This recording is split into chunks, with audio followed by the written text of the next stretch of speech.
Magandang araw mga kabendor, ako po si Lawrence Pisican. Kasama ko po yung tatlong nanalo sa ating patimpalak noong araw ng kababaihan. Kasama po natin si Beverly Coralde, si Maricar Landicho, at si Ada Biscocho. So magandang araw sa inyo at mapalad kami dahil makakasama namin kayong tatlo. Bilang pasasalamat sa inyo dahil ng napakaganda ng mga mensahe nyo na ipinamahagi sa ating mga viewers ng aking fan page at kayo nga inapili ng aming writer para makilala o makapanayam po ngayong araw na ito at kami bilang dito sa Vendors Party List ay magbibigay ng konting ayuda na makakatulong sa inyong pagtitinda. Kasi si Beverly ay merong online seller, tama? Opo. Si Ada naman ay online seller din. Tapos si Maricar naman, kumari ko siya. Actually, kumari ko siya. Sa mga kababayan ho, hindi ho talaga pinili. Talaga napakaganda ko ng mensahe nila. So makikita ho niyo, pag inilabas ho namin, bawat isa sa kanila, yung mga mensahe ho nila, ilalabas ho namin. At yun naman ho talaga ipinili namin para ho makapasok ho dun sa aming entry dito nga ho sa aming kababaihan.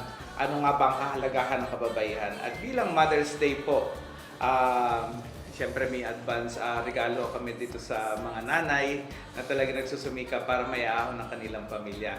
So si Maricar ay nagtitinda sa palengke. Ano po? Ilang taon na ako kayo nagtitinda? Parang 3 years. 3 years na. Pero parang sino yung nagtitinda ng baboy? Hipag ko. Bilas ko. Bilas mo. So para ikaw ngayon, yung mga gulay naman. Mm-hmm. Gulay. So si Dati ako naman? nagtitilapia.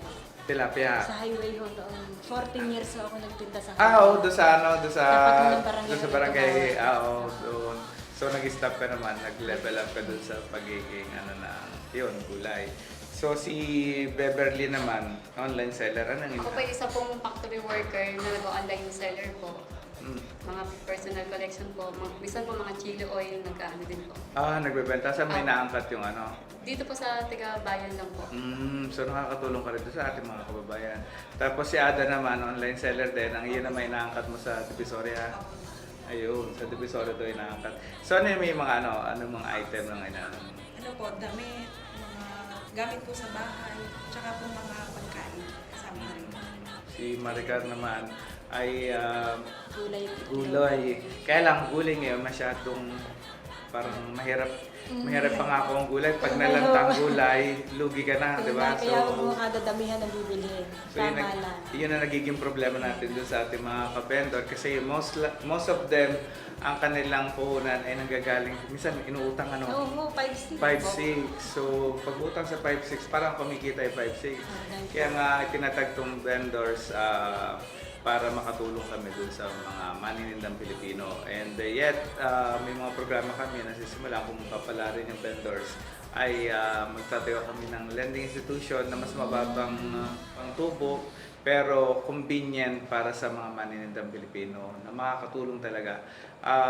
Instead na kukuha tayo ito sa mga 5-6 kasi alam natin, dito yata sa anong pagkakalam ko meron tayong 5-6, 20% minsan, di ba? Minsan meron tinatawag na emergency na every week 10% ang tubo. So, can you imagine that kung sa 1,000 mo, 100 ang tubo sa loob ng 1 linggo, ay kung 400, kung susumahin mo sa ordinaryong maninda, parang pinaghanap buhay ng ating mga kababayan na maninda ay yung nagpapautang na, diba? So, yun. So, ako, on behalf of vendors, ay kami ho'y magbibigay ng konting tulong para siguro makakatulong naman ito na puhunan. Instead na siguro makakaikot naman o kahit pa paano ito ibibigay namin tulong. Siyempre bilang Mother's Day kayo, ilan ang anak ninyo? 4. So, ikaw? 2 po. 2. Ikaw? 2 2 rin. So, sa hirap ng buhay ngayon, so talagang kailangan doble kayo tayo dahil hindi pa pwedeng yung lalaki lang nagtatrabaho, di ba?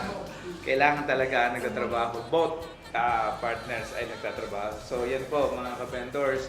So maraming salamat ho sa pagpunta ninyo dito sa aking studio at ako ay nagagalak dahil na kami ho ay talagang lubos ang pasasalamat sa mga tulad ninyong nanay na hinahangaan ng ating mga kababayan na dapat pamaraisan. Kasi ho maraming nanay na yung iba talagang wala, hindi nakakapagtrabaho. Pero mas bilib ho ako na tinutulungan ho natin yung mga nanay na nagsusumikap para iangat ang kanilang buhay.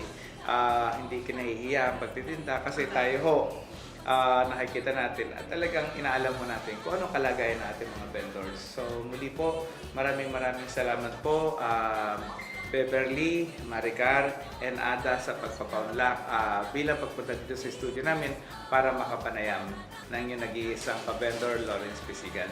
So muli po, maraming salamat sa ating mga televiewers po. Kami po ay mag-iikot sa iba-ibang palengke para ho suportahan ang ating maninindang Pilipino. Maraming salamat po mga ka-vendor. Happy Mother's Day po. Thank you po. Thank you po. Tapos may bibigay kaming konting tulong. Ito ho ay pang Thank you po. suporta ko.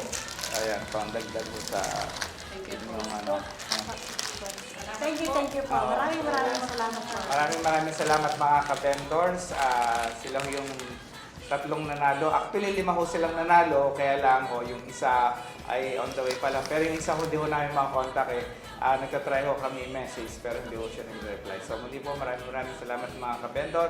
Andito po kami ang inyong sumbungan ng bawat maninindang Pilipino.